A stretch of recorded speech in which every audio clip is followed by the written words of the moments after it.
The United States and Canada, long-standing allies and trading partners, have found themselves locked in an unexpected economic showdown. The source of this conflict? The Trump administration's aggressive trade policies, which have strained the relationship between these North American neighbors. What began as a dispute over steel and aluminum tariffs has escalated into a full-blown trade war, leaving businesses and consumers on both sides of the border feeling the pinch. The close economic ties between the two countries, built over decades, are now threatened by a climate of uncertainty and mistrust. The integrated nature of their supply chains, particularly in the automotive and energy sectors, means that any disruption to trade has far-reaching consequences. As tariffs and retaliatory measures escalate, the stakes keep getting higher, leaving many to wonder, how did these close allies end up in such a predicament? The Trump administration's America First agenda, with its focus on reducing trade deficits and protecting domestic industries, lies at the heart of the issue. While the stated goal of these policies is to create jobs and boost the American economy, critics argue that they have had the opposite effect, harming businesses and consumers alike.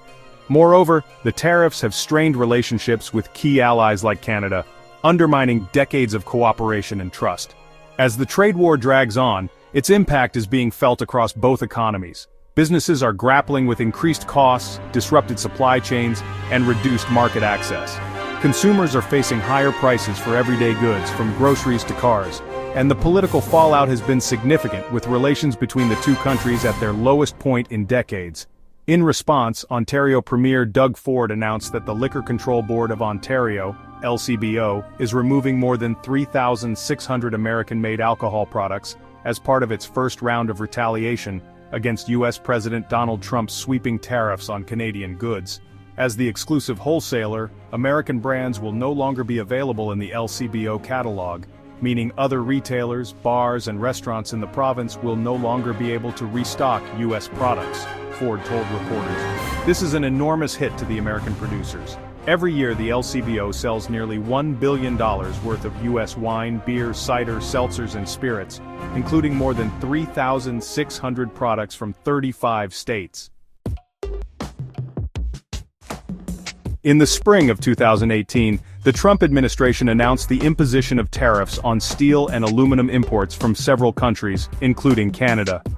This decision marked a significant shift in U.S. trade policy, one that would have far-reaching consequences for international relations and the global economy. The stated rationale for these tariffs was to protect national security, a claim that was met with skepticism by many. Critics argued that the justification was flimsy at best, pointing out that the real motive seemed to be economic protectionism rather than genuine security concerns. Canada, a close ally and the largest supplier of both steel and aluminum to the United States, was taken aback by the move, viewing it as a betrayal of their long-standing partnership.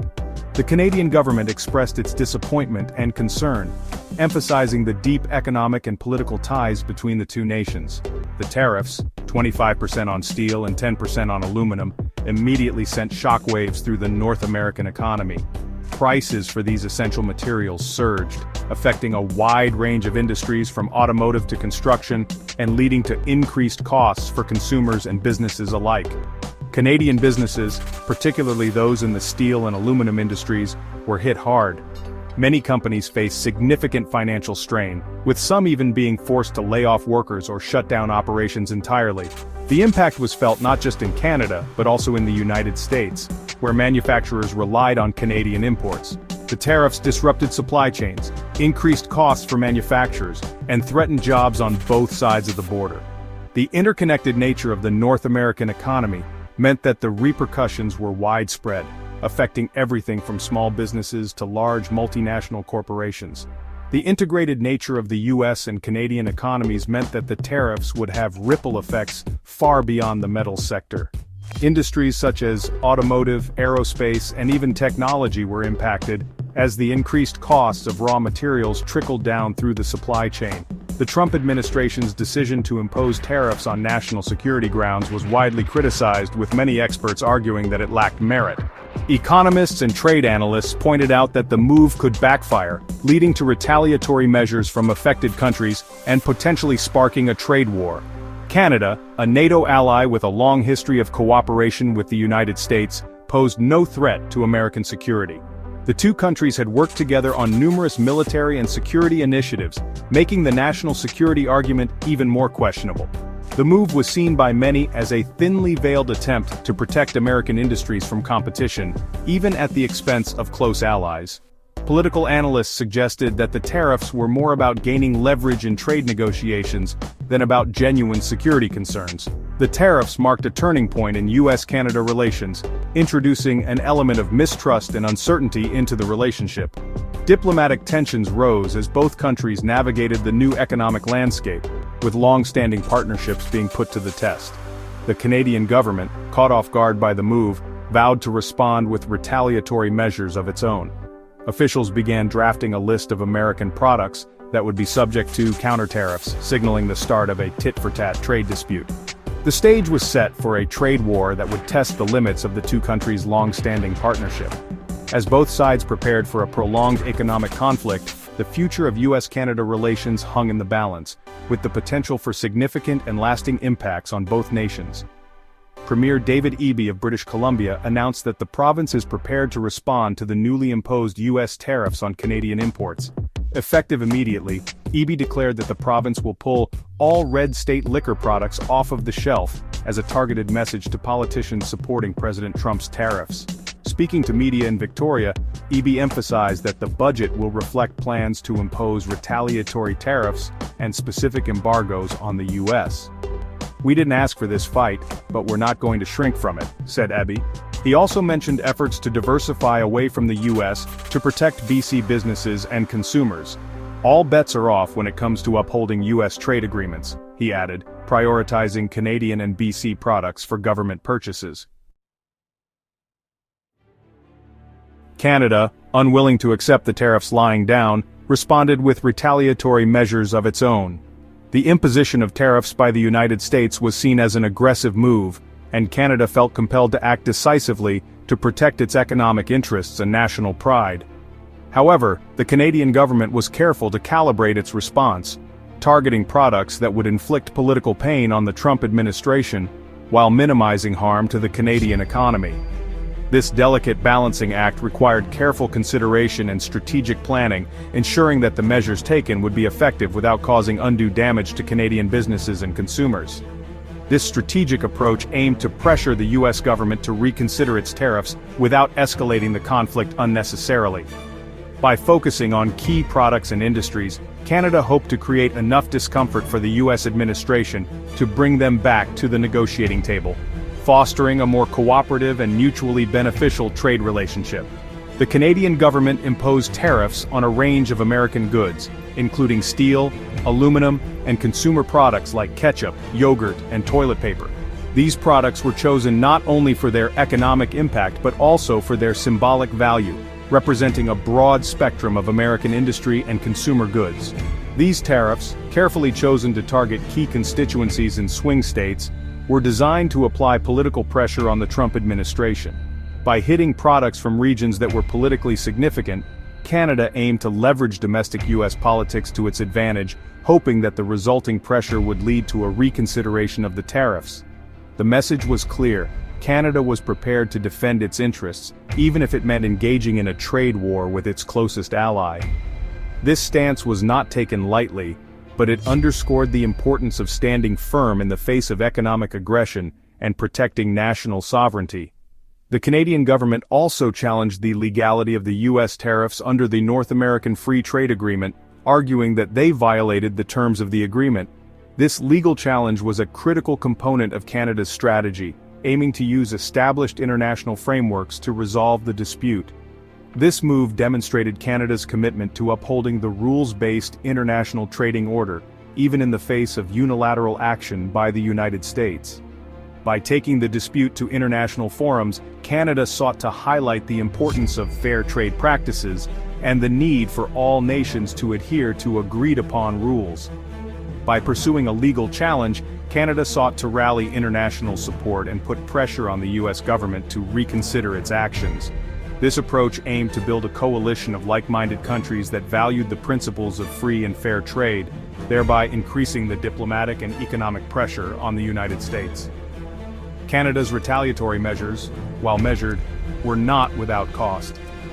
The tariffs had a ripple effect throughout the Canadian economy, impacting various sectors and leading to increased costs for businesses and consumers alike. The tariffs on American goods led to higher prices for Canadian consumers and businesses, and the uncertainty surrounding the trade dispute had a chilling effect on investment and economic activity. This economic uncertainty was a significant concern, as it affected consumer confidence in business planning. However, the Canadian government maintained that it had no choice but to respond to the U.S. tariffs, arguing that it was important to stand up for Canadian interests and uphold the rules-based international trading system. This stance was seen as essential to maintaining Canada's economic sovereignty and ensuring that it remained a strong and independent player on the global stage. The trade war between the United States and Canada had a significant impact on a number of key industries, including dairy, lumber, and energy. This conflict, which began as a series of tariffs and counter-tariffs, quickly escalated into a full-blown economic battle, affecting businesses and consumers on both sides of the border. The tariffs and retaliatory measures disrupted supply chains, increased costs for businesses, and created uncertainty in the market. Companies that relied on cross-border trade found themselves grappling with new financial burdens and logistical challenges, forcing many to rethink their strategies and operations. As the conflict dragged on, the economic pain was felt on both sides of the border, highlighting the interconnected nature of the two economies. The ripple effects were seen in various sectors, from manufacturing to agriculture, as businesses struggled to adapt to the new trade environment.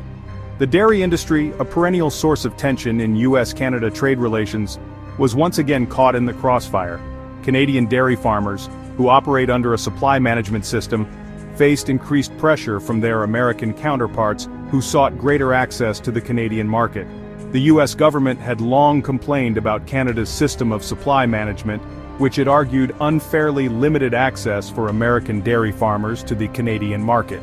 This system, designed to stabilize prices and ensure a steady income for Canadian farmers, became a focal point of the trade dispute. The Trump administration used the trade war as an opportunity to pressure Canada to make concessions on dairy, further escalating tensions between the two countries.